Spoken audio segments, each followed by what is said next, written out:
so goods, so amount on particular goods and services. Also, we have what we call legal system. The existence of different legal systems in different countries is somehow another factor that makes international trade different from internal trade, because under internal trade there is only one legal system. And lastly, we have languages. The language is usually different in the international trade. Therefore, you must understand the country's language that you are transacting with before there can be a fluent transaction between the two countries. But under the internal trade, though there may be differences of local languages, but there will be common language that will that will make the conversation, that will make the transaction, the communication as well to be very smooth and flow very well. Those are the common differences between international trade and internal trade. But you ask, why do we need to involve ourselves in international trade? What are the reasons behind the involvement in international trade? One, uneven distribution of natural resources.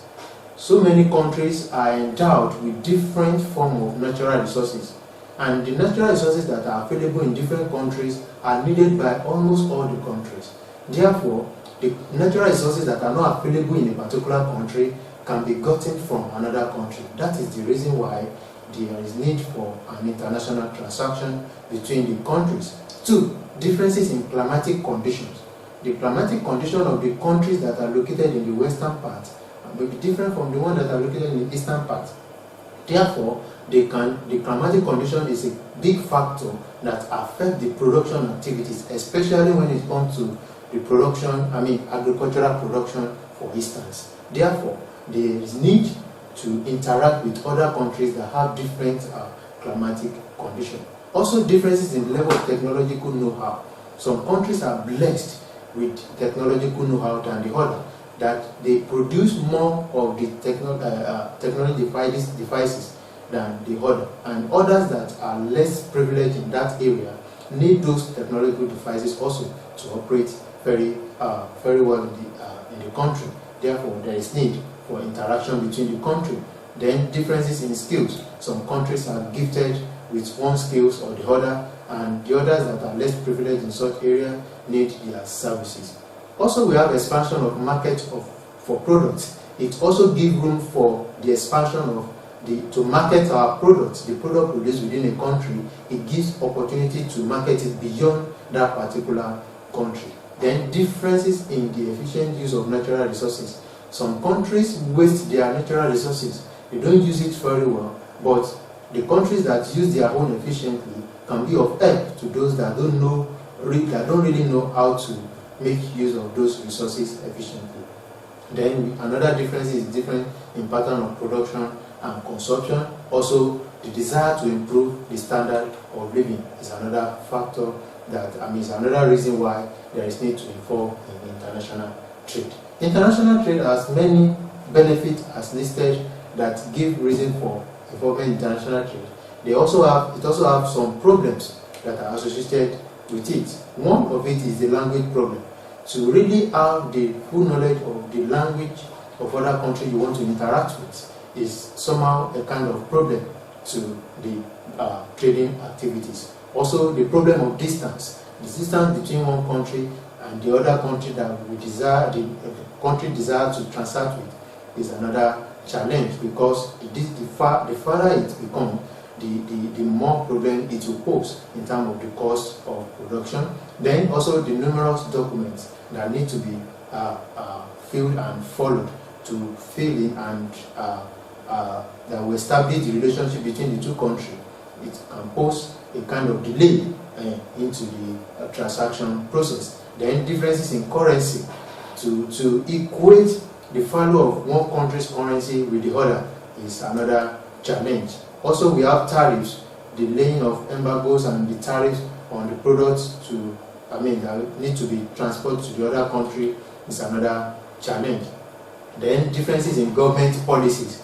The government policies of different countries are different from each other is another challenge. Differences of weight and measure of the goods and services. This product worth this so amount in this country, in country A, and how to transfer and really calculate the worth of that particular product in another country with their currency is a kind of challenge to the economic, trading transaction between the two countries. And another one that we may not be able to overlook is what we refer to as religion and culture. Different countries have different cultural background that affect in one way or the other their economic situation.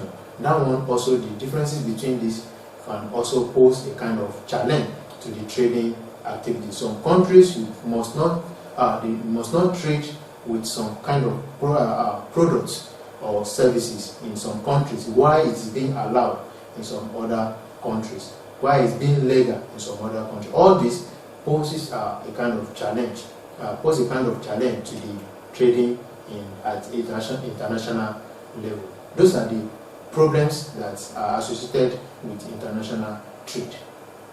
What are the advantages of international trade? One, sources of revenue. It increases the sources of revenue of a particular country. Two, promotion of economic development. It also promotes the economic development of a particular country. Also, provision of employment opportunities. It reduces the level of unemployment in a particular country by creating more employment opportunities. Four, it leads to international specialization.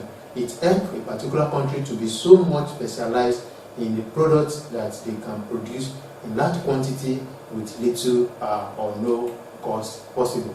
Then we also have availability of variety of goods. It gives the availability. It makes room for various goods, variety of goods to be available in a particular country from different countries as being imported. Also, acquisition of new skills and ideas. The skills and ideas that are not acquired that cannot be acquired in a particular country can be acquired from other countries where it's being exhibited. Also, it fosters international relationship.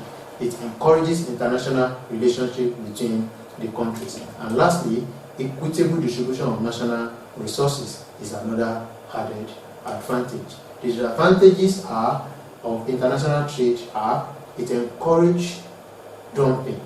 That is, some goods and products that are no more useful in some countries, it encourages dumping it into another country with a lesser price, but the quality and the efficiency of such products must have been reduced, which is not good enough for the receiving country. Two, it affects infant industries. Infant industries are the new industry that are just growing in a particular country. If there is an engagement of international countries in that country, they may come with bigger ones that will not allow the growing industry to really get to the higher level. That is another disadvantage. Also, it leads to exploitation, which is very, very negative on the part of the receiving country. Then, reduction of efforts to self-reliance. Some countries need to be self-reliant, and because of the involvement of international trade, international activities, it will reduce the efforts of the local industries or local firms that want to be self-reliable, that want to develop themselves, and even the economy that need to depend on the local production of goods and services. Also, importation of harmful goods is a threat to both businesses and cultural value of a country, especially the receiving country, because in some countries the importation of illegal goods like X-rated films, immoral factions, drugs contributes negatively to the country, especially the receiving country, whereby those products are not seen as big deal in some countries, especially the countries where those ones are coming from. Therefore, the importation of harmful goods is another disadvantage of international trade. Then unemployment, continuous importation of cheap goods from other countries can reduce the production level of local industries, especially the infant industry, and thereby it leads to retrenchment and the rate of unemployment in that particular country will be increasing. Then let's look at the division of international trade. We have one, import trade, which is defined as the act of buying goods and services from other countries. It can be divided as feasible import and invisible import. Feasible import consists of goods that can be seen and touched. That is, those tangible goods which come from other countries, such as automobiles, electronics, plant and machineries. Those are the feasible imports. Invisible import consists of services rendered by other countries that cannot be seen or touched, e.g. banking, tourism, aviation, and so on. Those are the invisible imports. The other one division is export trade. Export trade may be defined as the act of selling. Export trade can be defined as the act of selling goods and services to other countries. That is exporting the goods and services to other countries. It is the selling of the country's products in abroad. That is the export trade. And it can also be divided as feasible exports and invisible exports. Feasible exports consists of goods and services sold to overseas market. That is, the goods and services produced in the country but sold to other countries, such as, for example, in Nigeria, cotton, groundnut, palm oil, kudre, that are produced in the country but sold to other countries. And the invisible export consists of services rendered to other countries, such as transport, banking, insurance, and so on. That is the second division of international trade. And the third one, which is the last, is what we call export. Export is the re-exporting of goods imported from other countries. If custom duty has been paid on such imported goods, which are later re-exported to other countries, then the duty can be claimed back. That is, when a country exports